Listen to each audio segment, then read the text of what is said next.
Shrimp toast is already one of the most delicious street foods that we can find when we go out. But today I've got Chef Dion with over 20 years of experience coming from Chicago down to Tampa Bay, making us a bougie version. So let's get sauced and uncensored. Chef, thank you so much for hanging out on Sauced and Uncensored. What are we making today? So, I'm making one of my favorite dishes, shrimp toast. Shrimp toast. Yeah. I love it already. You know, I'm already excited about what we're doing with this. So, you know when you go to like a hole-in-the-wall Chinese restaurant and on the menu they have shrimp toast?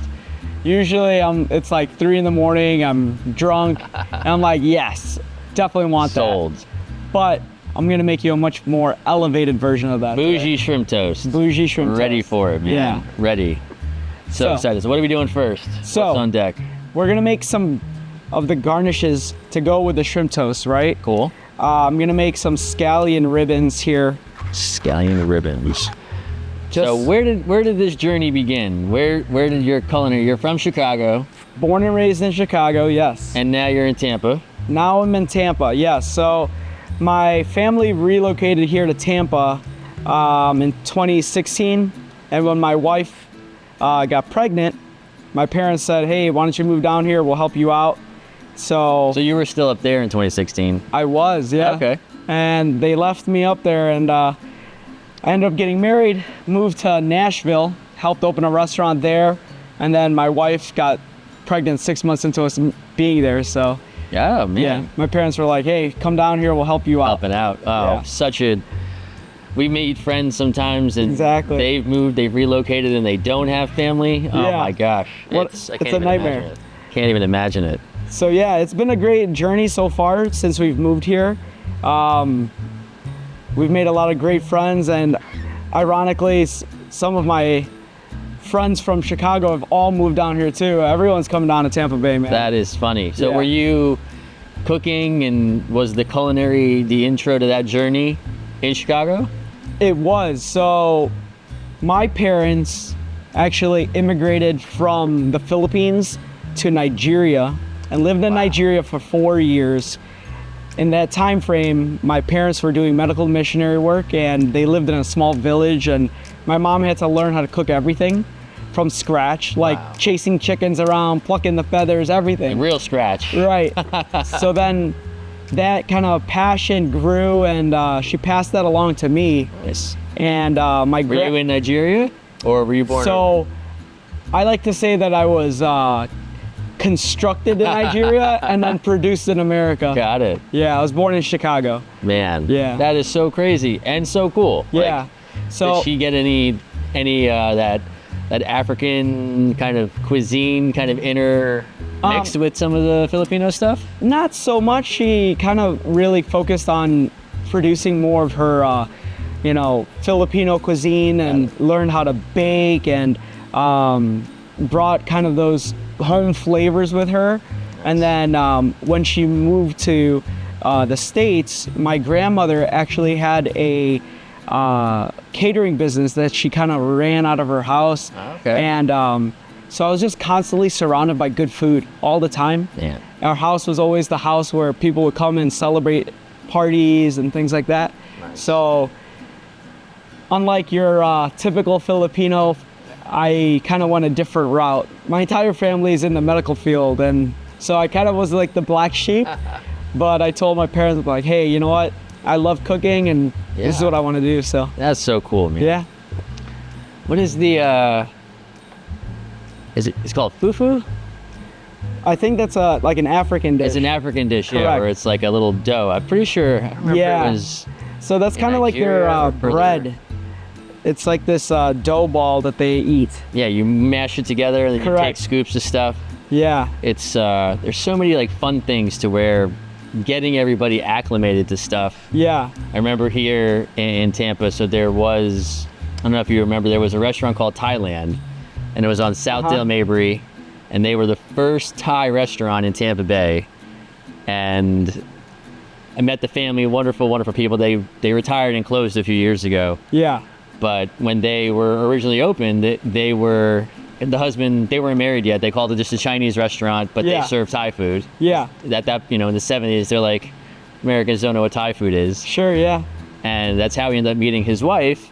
And she's like, everybody that's coming here is ordering the Thai stuff. Yeah. It's like, why don't we make this a Thai restaurant? And it's like, what are we going to call it? She's like, we're going to call it Thailand. Perfect. That's it. And then it's just a whole family thing. I mean, it was so cool. But to see, you kind of have to figure out what's that lane to get people accustomed to some kind of cool fusion-y sort of a thing. Yeah, definitely. We don't have that many Filipino spots. Exactly. And around Tampa Bay. What's very interesting about Filipino cuisine is our culture in general is just a big melting pot. We've been influenced by so many different cultures. From originally, the first Filipinos were actually African. They were the first ones to inhabit the Philippines. And then came the Austronesians. From there, the Austronesians developed this beautiful culture that they created this amazing kingdom that they traded back and forth gold for different goods from China and Indonesia, things like that. And then obviously the influence of Spain and then America. So we have a lot of different culinary traits that are present in our cuisine and in our culture.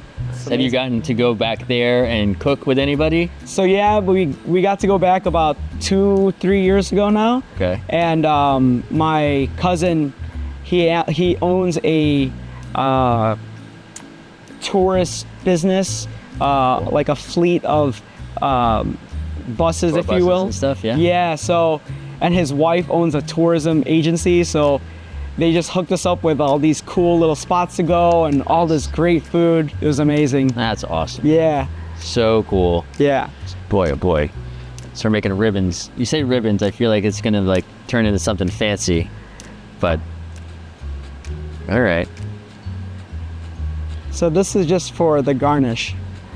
When while we're doing our research and stuff for the show, it was not funny to me, but looking, some of the most searched for stuff is like what knives and utensils do all of the chefs use? So this is a Japanese slicing knife. Okay. Okay, this was actually handmade for me in Tokyo. My parents went on a trip, and as a little souvenir, they went to Tsukiji Market and had this handmade for me. That's so cool. So yes, I'm very blessed. My parents are very good to me. Right there, it actually says Chef Dion. That's awesome. Yeah, but I think it's really important that everybody learns how to use a basic knife. But depending on what it is that you're actually using the knife for. But for me, today we're just doing some slicing, so I'm not using anything in particular besides this. Nice. Yeah. Is this the only like custom utensil device that you have, or is everything else anything else got a little story to it? Yeah, my knife collection's pretty has grown pretty intricate over the years. Cool. Everyone's always like, "Oh, what do we get a chef for Christmas or his birthday?" So, okay. Yeah. just get him a knife. Yeah. So, in my world, they just buy me alcohol. There you go. The funny thing is, like, I don't even drink at home, so I just keep collecting booze. Is that why you keep hanging out with us chefs? Oh my gosh. So you can drink? Well, no, it's just so. It's from the artistic level of the community. It's just like, all right, these are the people that are creating the coolest stuff that I appreciate, and to be able to like. Not necessarily talking shop, but like you're geeking out on something because you went to some Chinese place at 3 a.m. and you're just like, we have got to go get this. Yeah. Because there's no place else in town like that. Right. So when you were starting your, the culinary career, I imagine you were cooking at home, cooking with the family and stuff, but then what was that first step into this as an industry? Sure, yeah. So I actually started working at my brother-in-law's Mexican restaurant. His family had a little Mexican restaurant back in Chicago, and that was my first taste of being inside of a professional kitchen. And then from there, I was doing the Pro Star program in high school, Okay. which is like a pre-culinary school program. Cool. And through that program, you had to have an internship. So I started working as a prep cook in Maggiano's, pounding out like 200 pounds of chicken every day, just like a robot, you know? That's what our videographer, Joe behind the camera, has got a fun story about having to Yeah. pound out chicken, and then he quit. Yeah. He did it for a day. He's like, I'm not cut out for this. So I'm done with this. Cool. I can actually clear this all out. Awesome. Okay. So then now I'm gonna show you guys how to cut the milk bread. All right. All right. Now on to milk bread cutting time. Okay. So this is what we call shokupan. Shokupan is Japanese milk bread, okay? So milk bread, it has obviously milk in it, but the characteristics of milk bread, you'll see that it's very fluffy, very light in texture, and it is absolutely delicious. There's a little local bakery in Brandon that made this fresh. Oh, wow. And it's, you can't necessarily buy it, say, at like a Publix. Yeah. I've seen What it. is the bakery? It's Zemo. Zemo? Yeah, right next to MD Oriental. Okay. Yeah. Do they have like an extensive other bakery of like just this stuff, like a ton of pastries and things? They have pastries. They have man. Their boba teas are fantastic there. Nice. Yeah, so I've been supporting them. They've gone through different ownerships a couple times, but their product is great. Nice. So, yeah. So I'm just gonna make long planks of the milk bread. Okay.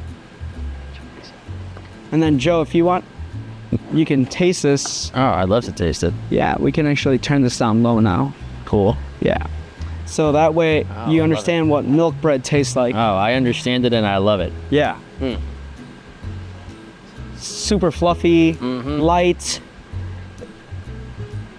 Okay. I feel like it was like Hawaiian bread's inspiration. Yeah. They were like, you know what, we need to just add a little sugar to this and make a loaf out of it, call it Hawaiian. Okay, so we have this really nice big piece of milk bread, right? So what we're gonna do, we're just gonna flatten this piece of bread out. Okay. Okay. Put a piece of parchment paper on top. I went to one of the new Yemenis coffee shops recently, and they did it with a croissant. Oh. And then they made like a sandwich out of 2 flattened croissants. I was like, Oh, wow. And they toasted it. I was like, this is fantastic. Nice. Okay, so This looks awesome. yeah, so we're going to just roll this out nice and flat. This feels like something you did as like when you were a kid, you get your peanut butter sandwich, you're like, I'm gonna flatten this as much as I can. And then your mom yells at you, stop playing with your Stop food. playing with your food, you're making a mess, get a napkin, don't touch anything. I'm going through this with my daughter presently. Yeah. So. How old's your daughter? She's 7. Oh, my daughter's about to turn 7, yeah. Oh, it's so much fun. Should have a little play date. Absolutely. So I'm just going to now square this off, trim off all this little excess pieces here. So it rolls up nice and uniform.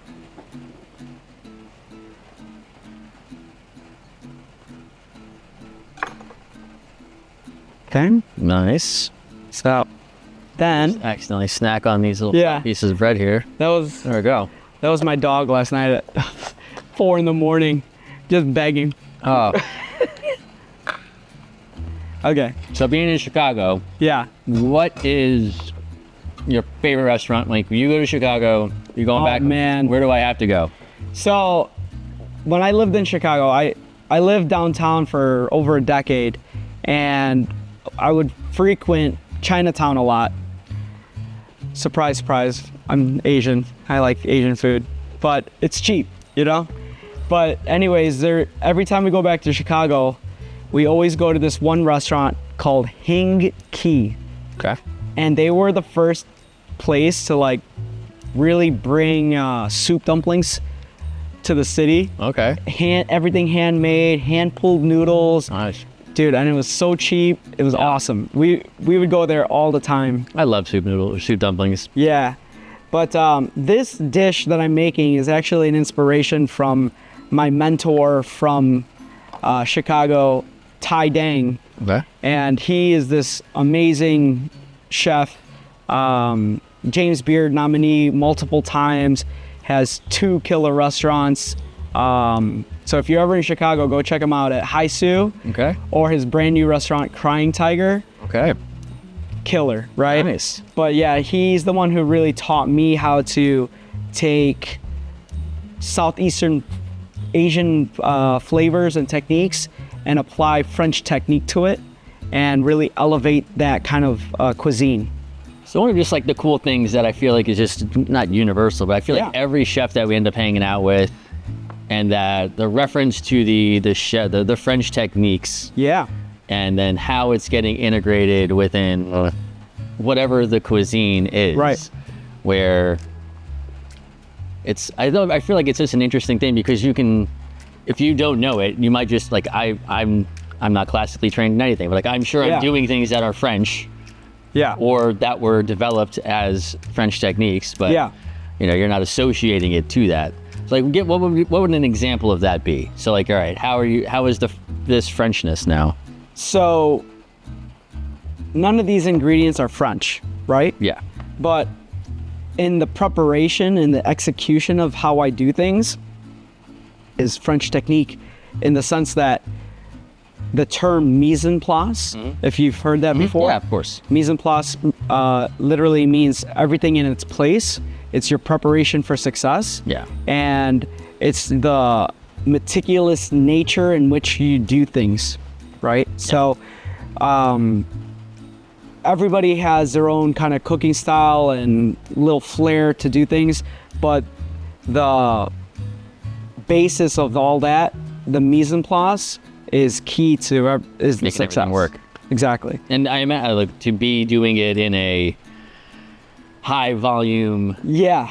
chef level capacity where, Correct. you know, in the current places you're at, the number of tickets you guys are doing some nights Oh, it's insane. is insane. Yeah, it's nuts. Like to not have the preparation side. we've been in kitchens before where I'm just like, So- how the hell you guys are doing anything here with the it's stuff definitely scattered? controlled chaos. Yeah. But what helps control that chaos is the attention to detail and the, making sure that the mise-en-place is, proper. Yeah. And it's not just the technique, it's more so a mindset, because it's like, I can teach anybody how to cook, Yeah. but I can't teach work ethic, right? And once I could get people to buy into that kind of work ethic and that kind of mentality of like, oh man, this matters because it's going to affect these The rest of three these things. Yeah. You know This what I isn't mean? done on time. This is going to be out of whack. Exactly. And then nothing's happening at the same. Right. Like I'll be at home doing stuff where like I'm progressively cleaning things while I'm doing Yeah. stuff because I don't want everything. Trust me, that took me years to master. I used to be in fights with my mom all the time. Dion, what is this giant mess? So yeah. That's the fight that I have with my wife. I'm just Yeah. like, why don't you just clean this stuff while you're doing this? 'Cause Exactly. This has to boil.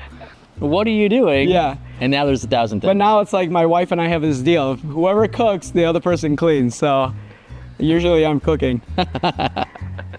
So This looks awesome. so now we've essentially made a wrapper. Yeah. Okay, so we're just going to kind of roll this and kind of tuck it in, and I would then wrap this in saran wrap and roll it to make this little kind of almost Okay. like a sausage. Okay. Essentially. So that's that.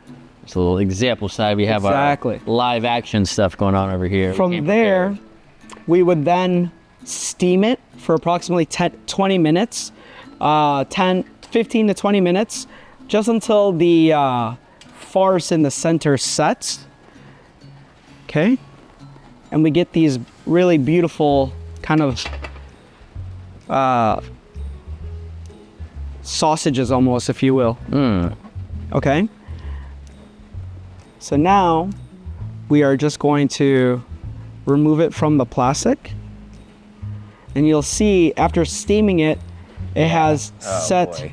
that shrimp farce that we've made, right? I'm excited. Yeah. I tasted it yesterday and I was like, oh man, that was great. How long have you been in Tampa for now? Since 2021, you said? Since 2019. Nice. Yeah, right when my daughter was born, so coming up on 7 years now. So where's your favorite spots? Well, Either side of the bridge. I will say that I just recently got to go to Isu. That is definitely one of my new favorite spots. Nice. Amazing. Chef Nate, former visitor to the show. So I personally love, crudos and ceviches, things of those natures. So that was like right up my alley. Nice. Yeah. Have you explored a lot of obviously we don't have Chinatown anywhere in our area, but 66th Street over in Pinellas Park? Yeah, I've only really ever eaten at 2 places in Pinellas Park. Well, I'd lie, 3 if you include Jollibee's. But there's a little Vietnamese restaurant that's right next to MD Oriental over there. Okay. That's really good. And then Ha Long Bay. Yeah. My family typically goes to. Nice. We went to a little Laotian spot over there. Uh-huh. That was the first, I might even be the only, that's what there is. We're making this cuisine, and you pronounce it Larb? Yeah. Yeah. It's not an appetizing word, but it's so delicious. I was like, man, I got to find a way to rebrand this a little bit and say it differently, because we got to get people trying it, because it is so awesome. I'm so excited to see how this, Plates. What are we doing? Oh, yeah. Yep. Yeah. Okay. Boy, oh boy. So we're just going to now pan sear these in ghee. Perfect. Okay, so I love ghee. Yeah, ghee, as you know, is essentially clarified butter. Yes, cultured butter. Clarified butter, right? So it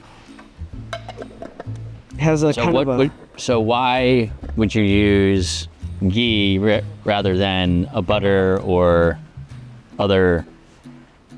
So I'm looking for that kind of butter flavor, right? And ghee is just actually really healthy for you because of all the natural cultures in it. Yeah. And I think it has a nice flavor to it because of those cultures. It has a slight acidity to it, more than say regular clarified butter. Okay. So I think that all those flavors would pair really nicely with this dish. Does it have a higher cooking temperature too? I forgot. Yeah, so ghee or clarified butter essentially doesn't have any more of the milk solids in it. So the smoking point is much higher and it won't burn. Yeah. Essentially, if you're just cooking in straight butter and you're like, oh my God, why is it smoking and burning? It's because you're burning the milk fats. Yeah, exactly. Fun fact for the audience right there. Yeah. Burn your milk fats. Don't burn your milk fats. So I don't want this pan too hot. What I'm looking for is just like a nice ripple in the pan, in the oil. And if I get it too hot, it's going to burn this. So essentially, we're just going to be looking to toast the outside. And we're gonna just roll these back and forth until they're nicely toasted. Yeah. Okay.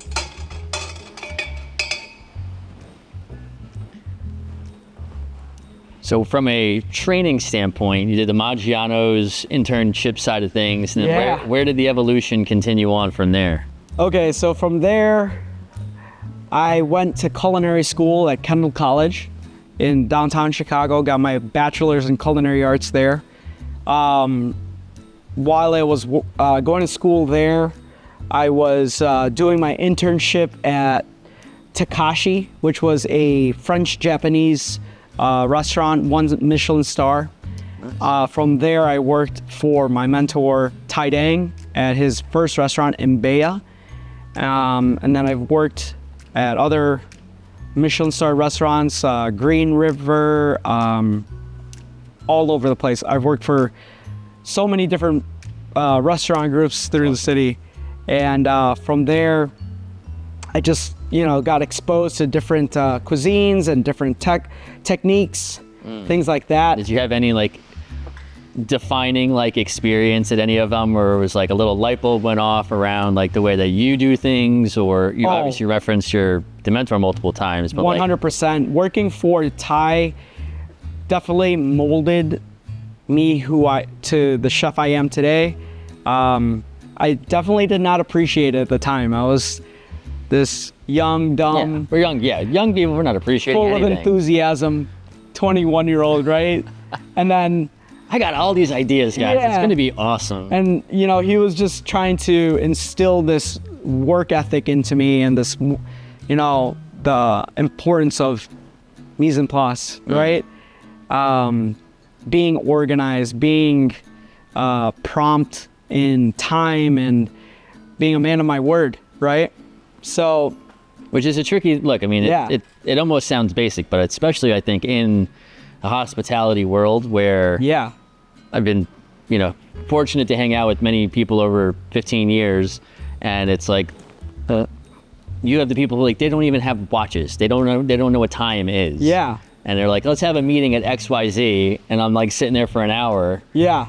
And they're just like, oh, I forgot we had a meeting. I was like, we talked about this yesterday. Like, I know that things are happening, but that the business mindedness of it all. Exactly. Everything's got to keep that flow and keep moving. And I think, as culinarians, as hospitality professionals, the importance of accountability and integrity are the most important things that we do, because the customers are looking for, something. They're paying for it. Yeah. And if you yourself can't even hold almost up, like proving consistency too. Yeah. I mean, I think one of the most common critiques that I'll see in content that I'll put out is lack of consistency. Right. And understandably, like the climate of the workforce is crazy. Changing.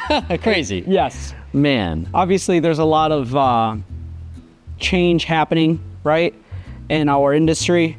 What do you think? What are some of the things have you seen, whether it's in the industry or just culinarily, since you started? How are you thinking that things are tweaking and changing?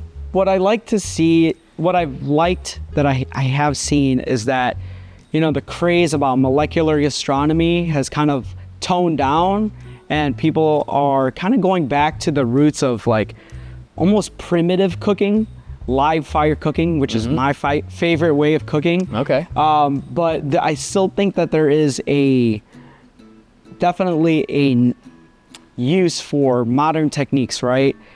Which I've done here today. I've made a really nice sauce, and I'm doing 2 different sauces to garnish this dish that you guys are gonna see. But again, there's modern techniques and classic techniques that just never go out of style, right? Yeah, of course. And but as far as like people, like, oh, I just like red sauce and pasta. I just want to go to an Italian restaurant. I just want to go to this. The staples of every exactly every region. So I want to go get my tikka masala or whatever. Should I take this one out too? We can. Yeah. I just brought like some extra ones just in case. Yeah, perfect. Let me give some to our people who made our.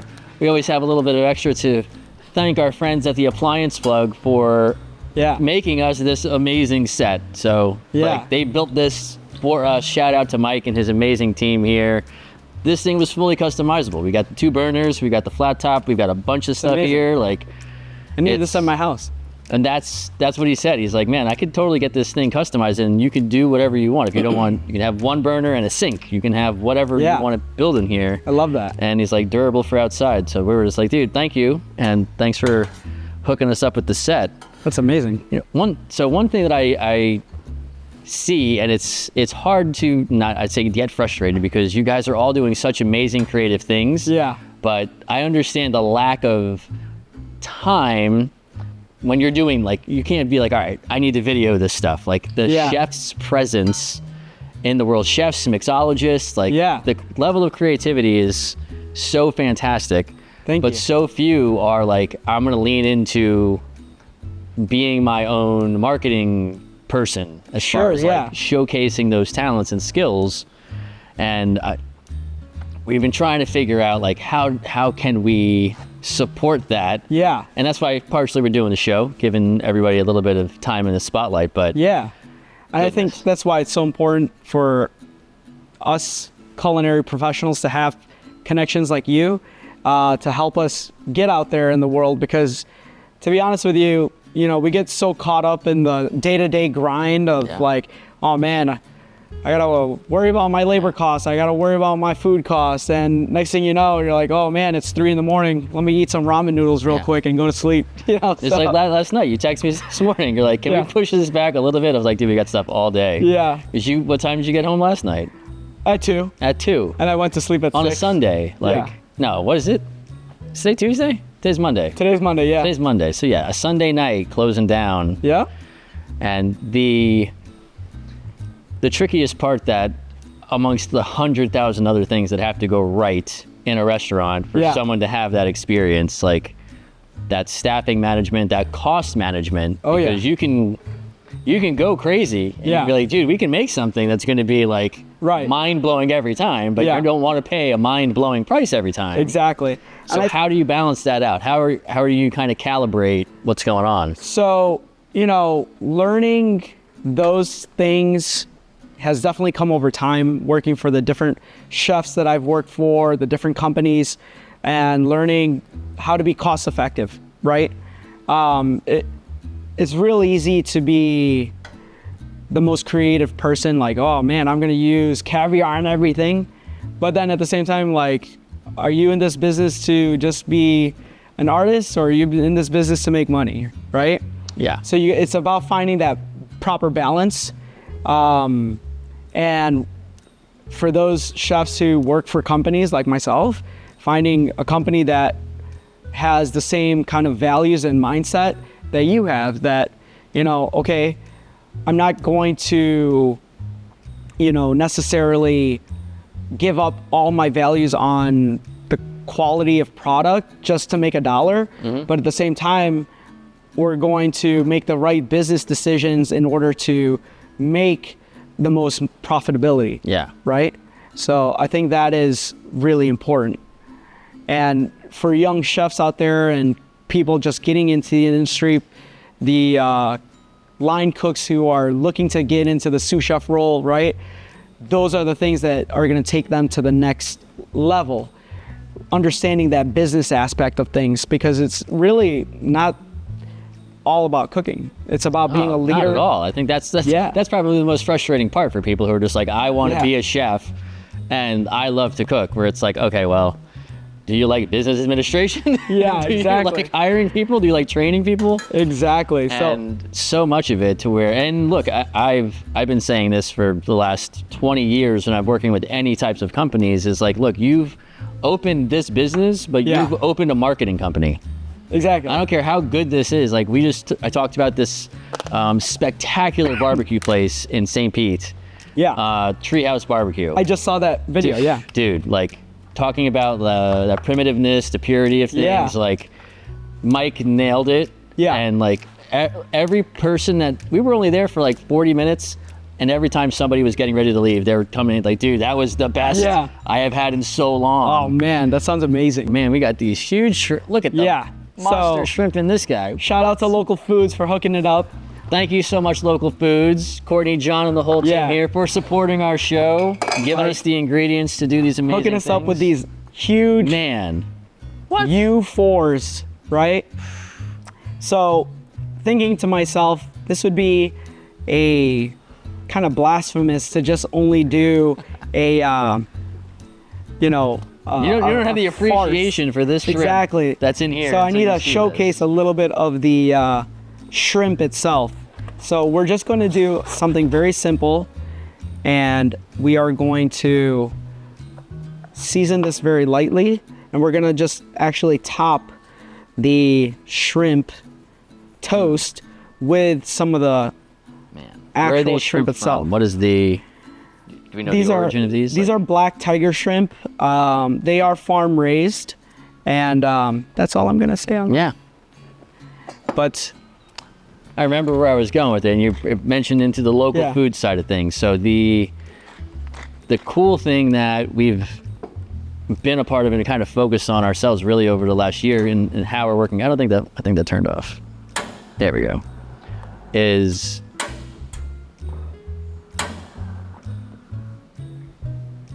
here we go.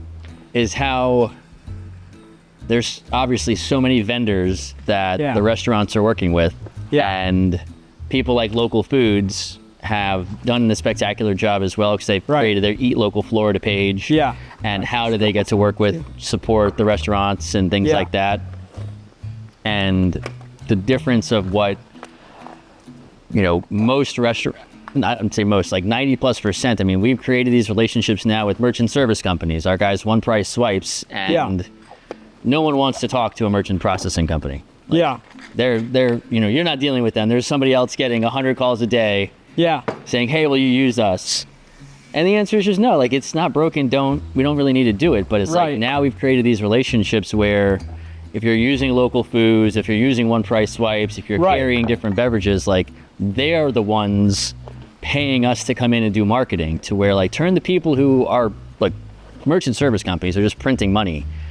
So have them pay for the marketing, the influencers to come out, like who's got those relationships, and then how can they support the chefs? Because the bigger of I can see the risk on the restaurant side, like, all right, is it worth it for us, the restaurant, to invest in our chef's exposure because then they're gonna leave at some point.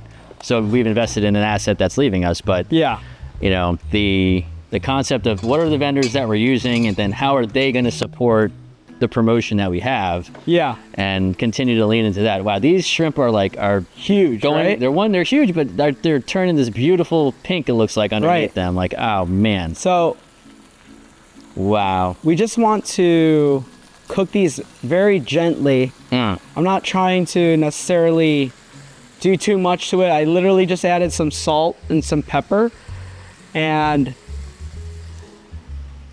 this is gonna go on top of our shrimp toast. Oh my goodness. Okay. So is this something that if people are coming to your house, you're like, all right, this is one of my, all right, I'm gonna spice it up for you guys dishes, or we're not inviting people over because we're just. It depends. Okay, if you're coming to my house, I'm typically like after my 8th day of working straight, I'm like, all right, what are we ordering? We're gonna just throw some steaks on the grill, have some beer. That's it, pretty easy. But if I'm trying to impress somebody. What about your mom? Like, I want to go wow mom with the dish. Well, no, see, then my mom is always like, make it simple. I'm like, oh gosh, here we go. So, all right, spaghetti, you got it. But no, this would be a dish that I would have made for my wife when we first started dating, right? You don't get this anymore, miss. She did ask me if I was bringing some home. I said, don't worry, I saved you some. So I'm just gonna cook this just until it's cooked through. I don't want to overcook this. And you notice, obviously everyone knows when shrimp is cooked, it turns this beautiful pink color. But what I look for too is the flesh. If it looks kind of opaque still in the center, it's still kind of raw. So like if he's and when they're this monstrous, exactly. Sure, so you can notice that right there in the center, it's still kind of opaque. So it just needs a little bit more time. And if you see it starting to really curl up, that means it's overcooking. So, and especially with these really big shrimp, they tend to get a little tough. Okay. So you don't want to cook them too much. Yeah. So would you ever want your own concept? I know, I feel like it's a mixed, it's a mixed bag because I think you know what you know to where it's like, okay. Yeah. That cultivation of the team that comes with it. Definitely. Is the most crucial. And, having that group. We've got some buddies who have a place in downtown, late start and mighty fine, and they've just done, they came from more finer backgrounds. Yeah. And now they're just making the best smash burgers and fun things that they want to make. Yeah. and like, all right, cool. We've got our group, we've got our squad. Like, we know we can always execute. We know we could be creative, and like, Right. let's just go do our own thing. To where I think you hear about chefs, and this was something that I thought was really interesting. I forgot who was telling me about it. They were like, once you see places, you know, get their Michelin star, Yeah. if it wasn't the, you know, owner chef, they're typically, you know, all right, cool. I was part of this group. I was a part of getting that star. Now my options are bigger. Right. So now where can I go? Where it's, is that pretty typical in the chef's world? Like, I think- does the executive chef more often than not leave relatively soon? To answer your question, yes. One day I would love my opportunity to own my own restaurant. That is, you know, my ultimate goal. I think right now I'm in a point in my career where I'm learning a lot about myself and learning how to be the most effective leader. I'm not necessarily in a position where I'm the most creative. So being able to do opportunities like this where I get to showcase what my culinary knowledge is fantastic, because it's like that itch you just can't scratch and you can't reach, you know? And then, so thank you for letting me scratch that itch. Oh man, thank you so much Yeah. for hanging out. Of course. So part of, you know, my culinary training was always respect for the product, right? So these beautiful shrimp, I wanted to showcase multiple ways of using the shrimp. So here we have 3 different ways that I've used the shrimp. I've made the beautiful farce, right? That went into the shrimp toast. We've seared the shrimp, and then I took the shrimp shells and I made this umami shrimp dust. Oh wow. Yeah, so once that's only once shrimp you shell? take a little bump of that. Yeah. Wow. Insane, right? Man, oh man. It's just like shrimp, Yeah. but like just layers and layers of flavor, So good. right? Like not overpowering at all. It's not like, Yeah, wow. And you really obviously don't need a ton of it. exactly. But, So we're gonna take this little tea strainer and just dust it, Dusty dust. Poof. right? Just Boy, like oh that. boy. So how did like that, where did that idea, like, this is what I'm gonna do? So again, my mentor, Tai Dang, Nice. he taught me all these techniques. He taught me how to like pay respect to the product. And from there, but he always gave me the liberty to, you know, make my decisions and let me You gotta go straight fail up. forward. Yeah. Right? So from there, now we're gonna take, Was this something that they did? Like, because you had a, we made different salts like this. okay. That we would top onto different products, but this one I just kind of made myself. So I'm just gonna take some of these make little medallions of this shrimp. So I want to make something like this at home. What am I doing? I got to take all of the So shrimp shells. correct, I literally peeled the shrimp, put them on a pan, like a cookie pan, and I put them in the oven until they were nice and dry, like Like a crunchy. lower temp sort of thing. Like, 350 degrees Oh, wow, 350 for still. approximately 20-30 minutes. okay. Until they were super crunchy and dry, and then I put them in a high-speed blender. I prefer like a Vitamix, Okay. and because it really pulverizes it to a powder, and then I added my seasonings to that, Nice. and then you pulverize it all together in the Vitamix, and then you get this texture. It's beautiful dust. Yeah. Like Exactly. this, folks. I don't know how you can zoom in on this camera like this. And I love how you did it. Nate had something crazy too that he had Yeah. made when he brought it in. And it's just those unique little extras are Yeah. when you're going to a place that make you talk about it later. You know, what, because no one's going to be like, oh, this was, Right. no one's guessing this as an ingredient Yeah. on anything. So then, whenever you have shellfish, a little bit of drawn butter goes a long way, right? So I'm just taking some regular clarified butter just on top of that, just to kind of add some richness, as the shrimp itself is very lean. So I wanted to add some fat, which is a flavor carrier, right? So it just as fat kind of melts and expresses on your palate, it helps to carry flavor throughout the palate. So you want to add a little bit of fat there. Then we're going to finish with a little bit of toasted black sesame seeds, just for some added texture and crunch. And then now we can start to plate. If you were going to have your own spot, what kind of, would it be upscale? Would it be street food? Would it be so a mixture of crazy fusion stuff that you like to do? Yeah, so for me, obviously my passion project would be to do something fine dining. I love how meticulous fine dining is. And that's the kind of realm that I grew up in. But as far as, you know, from a business perspective, I think I would do something fast casual first, make that bread, and then from there take the profits and expand. Do my passion project right after that. So essentially the restaurant that I would love to do one day would be, you know, Filipino, Latin. I hate the word fusion, but it is what it is. Yeah, man, it's what sells right now. Like I can sell fusion. Yeah. You know, I can. Okay. That's actually, I'm gonna ask you this. So when the dish creation side of things, it's such a, I'll almost like not have debates, but I mean, talking with chefs or talking with the restaurants, and they're saying we're redoing a menu. This is what we're gonna do.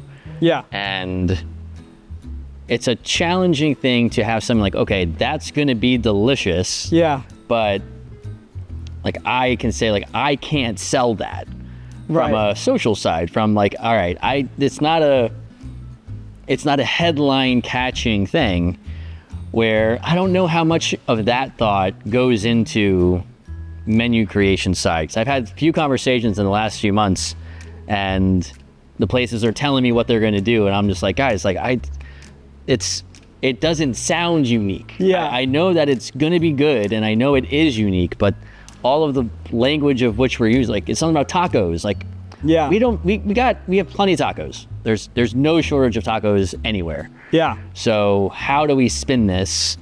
And even a place that we've done some great things with, that, you know, they're a ramen spot over in Largo area, and they were like, hey, we're adding sushi, and I'm like, there's 100 sushi guys. Like, who cares that it's different? Like, you have ramen, you got these tiny bowls. Right. Go make me a ramen flight. Yeah. I could sell the hell out of that. And then they're like, are you sure? And we did, and I think we sold 400 flights in a week. I mean, it's that blend of cost effectiveness, like when you're thinking about how delicious it is. Yeah. How do we market this? This I could sell the hell out of. This just looks awesome, and I know we can create a fancy little man. So I'm just gonna take those little scallion ribbons that we made and do some garnish. This is the bougiest shrimp toast. There we go. That's our headline. The bougiest shrimp toast you've ever experienced. Man, this is a treat. And then, have you ever made this before? No, I made this the first time last night at 6 a.m. 6 a.m. Yeah. You are a beast. I am the opposite of, I had a very short stretch working in the field of the hospitality, not on the promotional side, where the first day was at a Ruby Tuesdays. Yeah. And they're like, all right, guys, 86 ribs. I'm just like, wow, we got a shitload of ribs. And the first table we get, it's like 5 guys, everybody orders ribs. I'm like, dude, we got you. We have 86 of them. We have 86 of these in the back. Obviously go in the back, put it in. Who's the idiot? I was like, oh, I thought you meant we didn't have these kind of ribs. Don't we have so many kinds? Like, that's all sauce, dumbass. Like, it's one rib. It's 6 different sauces. And I'm just like, go to my buddy who got me the job. I was like, what the hell? It's 80. What? Yeah. He's like, why didn't somebody say this? He goes, they said 86. I mean, 86 means we don't have it. I'm like, oh. Well, why didn't we say we don't have it then? Because that sounds like it's good for everybody to understand. Yeah. Man. So we have a charred young coconut foam. I was literally in my backyard in my fire pit roasting coconuts for you. Last night? The night before that. Oh, man. Again, it's about balance, right? family. Everyone wants to see me. Oh, Dion, you're off on Saturday. Let's hang out. So yeah, gotta hang out with everybody. Oh man. Which led to me roasting coconuts in my backyard at 3 in the morning. But man, hopefully it's worth it because this is gonna top off this dish. If I can get this to move. I feel like that was a moment where it was just going to be like, yeah. So when you're saying roasting coconuts, were these like the big green coconuts, or you bought the? Exactly. So young coconut. You want to use the young coconut because of the green outer husk, which will protect the inner nut essentially, right? And you literally burn the hell out of it until it's like completely black. Like foam goes right on the top. Boy, this looks special. So obviously we were talking while we were doing this, so if we were just doing this at home, it would have probably been a little bit faster, but just the making of the paste and all the other stuff, you're probably what? I mean, you can't necessarily, and then the roasting of your own coconut is going to add a little bit of production little bit of extra time. A little bit of production time. Yeah, but this is essentially your dish, right? So that foam, that mixture that you made, like how long would that last? Because obviously we only used a little bit, a fraction of a spoonful. So obviously, you know, that would last probably like 2-3 days in a normal restaurant. Not in the restaurant. You're gonna take this home. Does your daughter love it? We're definitely gonna eat that. Yeah, for sure. So what is that gonna get? What else is that gonna get used for? Well, we're gonna probably make. I have some more of the shrimp at home, so we're probably gonna make some more of this beautiful shrimp toast. And my daughter, is she an adventurous eater? Or? She is. That's awesome. She absolutely loves oysters. Okay. And she's always trying to help me out in the kitchen. That's so cool. So yeah, she's great. Her name is Sammy, and my wife Anne Marie. Shout out to Sammy and Anne Marie. You've got some deliciousness. All right, that's it.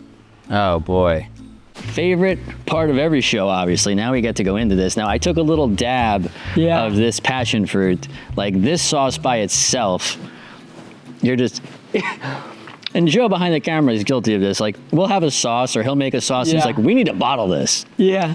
But, God damn, we got to bottle this sauce. Let's get in on some of this. Yeah. Let's go. Oh man. So I love that this is your first time ever making this. Yeah. So from that kind of creation side of things, like how, look, this. Yeah, it was your first time making it, but you had to have done like components to this before to just.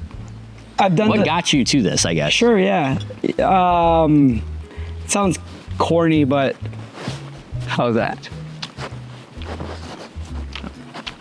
They used to go on somebody's menu. That shrimp powder, right? Yeah. So, all of it. It sounds kind of corny, but like how a musician can see musical notes. I can kind of compose flavors in my head. So I've done all these techniques before, but I've never put it together in a quote unquote song, or if in this case, a plate. So. Man. Wow. Shrimp toast, dude. I think this is the best shrimp toast you've ever had. Like I've never been to any Chinese restaurant where I walked off like, God, I need to have like, I want like the whole roll. Yeah. Making this as like a, put it on a stick like a corn dog. Oh man. Like for the fair, like this is. Yeah, there's so many applications you can do with that. But from the, again, that marketing component side, like it's beautiful, but it's just like, okay, cool. How do we do it? That's just some stupid way to showcase it at a restaurant that you're not going to be like, why am I getting a shrimp corn dog? It's like this best shrimp corn dog you have ever experienced. Dude. That would be crazy. This could be even like, hey, let's go buy a bag of these at Sam's. You know what I mean? Ma'am. Mom, I want a shrimp corn dog for I want a shrimp corn dog. My goodness. A lot of different textures. Yeah. Just Yeah, and like just, you know, I don't know if you talked about it earlier, but the what's this, passion fruit? So the sauce is a play Wow. on your classic sweet and sour, if you will, serves with shrimp toast, right? It's like diminishing it, calling it sweet and sour. I made oh my God. passion fruit, ají amarillo, and Chinese mustard mostarda, essentially. Man. Set it with agar-agar, made it into a fluid gel, and yeah. Wow, like it is spectacular. Thank you. And then that charred young coconut foam just kind of I feel like I rounds want to everything just like out. take a sip of it just to get like the intensity of it. Yeah.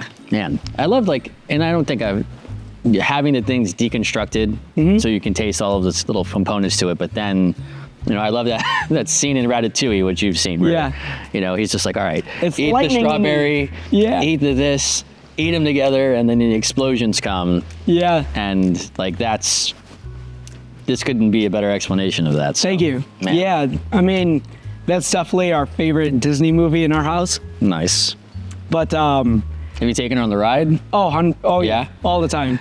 We're like mixing. My daughter will go back and forth. She'll love it, and then the next time she's like, I don't like that ride. And Yeah. then we're going, and she's like, that was the best. And I'm just like, Yeah. you can say I don't want to wait on the line. That's acceptable, because I don't want to wait on a 90-minute line. Yeah. But man, Whenever I get the opportunity to do something like this, I always have this kind of like mentality, like you have one chance.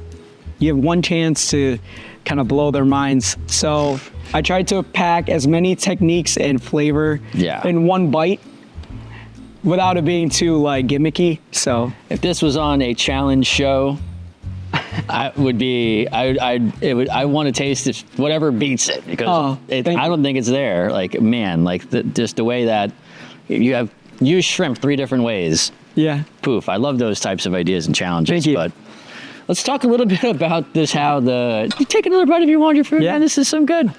The culinary landscape has changed, I think. Yeah. And I'm curious, because I'm in the back of the house sometimes when we're doing filming stuff, and Yeah.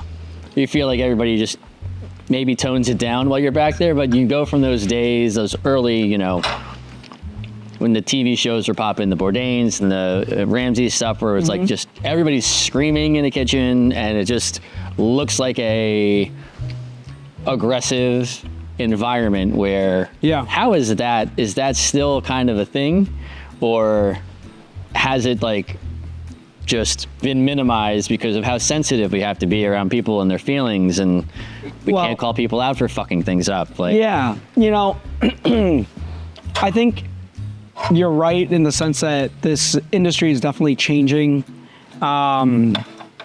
There's 2 sides of the aisle, right? It could be, hey, I miss the old days, or hey, I need to be a better leader, right? agreed. So, in my perspective, I think it's a challenge for us as chefs and leaders of our businesses to, you know, step up and, you know, look ourselves in the mirror.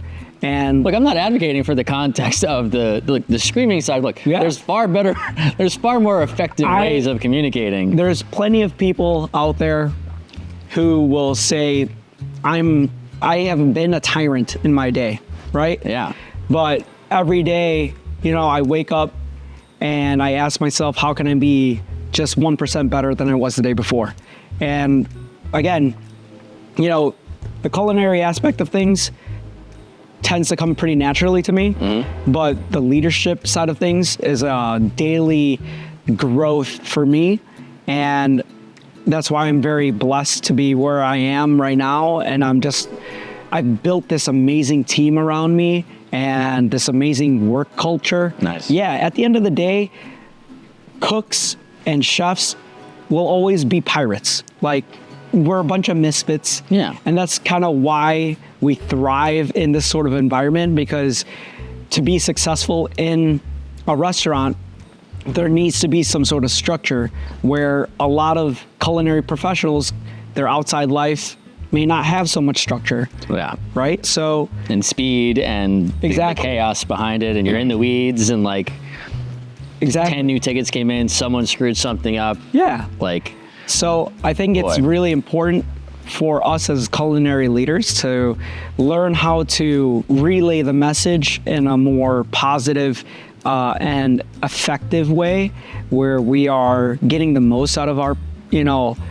team and ourselves as well. Because I think you have, I'm gonna say, not an upper hand, but like us having our kids, like it's a different lens that we get to have. We're obviously, most of the culinary side is, starting in their 20s or their teens and growing out of that, to where it's like, once you have this, I have this human that I am now one responsible for, but you like screaming at them does nothing. Not helping you at all. Like, how does communication land? And being in the leadership side is, and I've, talked with my team about it and my wife about it and all the things. Like, I'm not a good person, like a managing person. I'm not I'm not going to be like yelling and screaming at anybody, but I'm just like, I just want to show someone how to do something, and you have to go get it done. So finding the right people that fit that, but knowing that there's so many personalities, and they'll have all of those. And I don't know if this is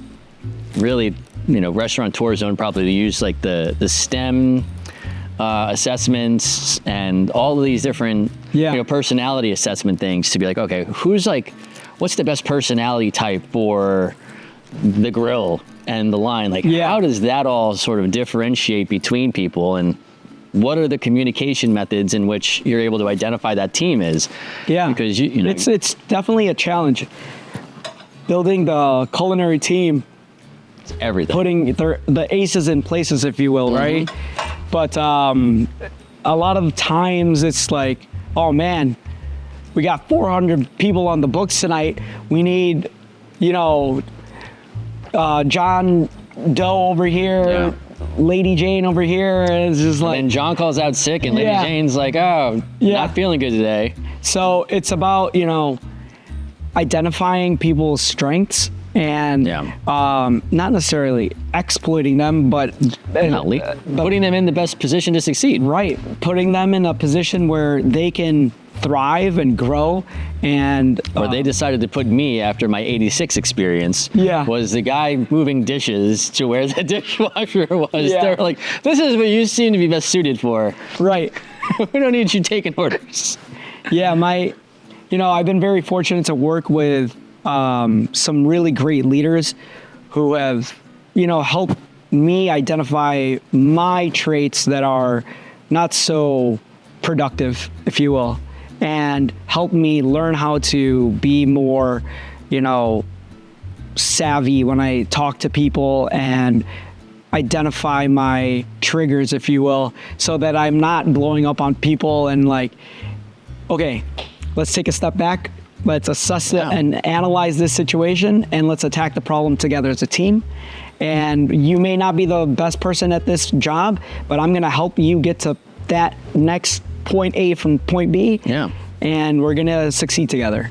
Look, you said it before, if we just try to get 1% better, where it's like, it sounds like just such an insignificant number, but it's just like, just a little bit, like just, how do I get better at this one tiny thing?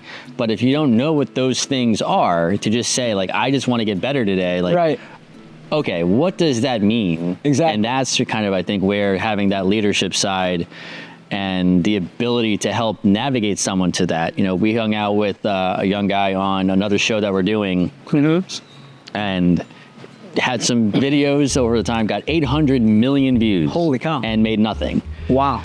And it's, you can't plan on these different viral things that end up happening, but I'm like, dude, like, let's just hang out. Like, you don't know what you don't know until someone else has kind of gone through it all. It's like, all right, you have the lens now to see where so-and-so is struggling in whatever their role is. There's some level of relatability, like, all right, this is what's going to help not do it this way, get it done faster, more consistent. That's that little 1% tie to things where it's so cool. But we got to give a cheers to our other delightful sponsor, Flora Days.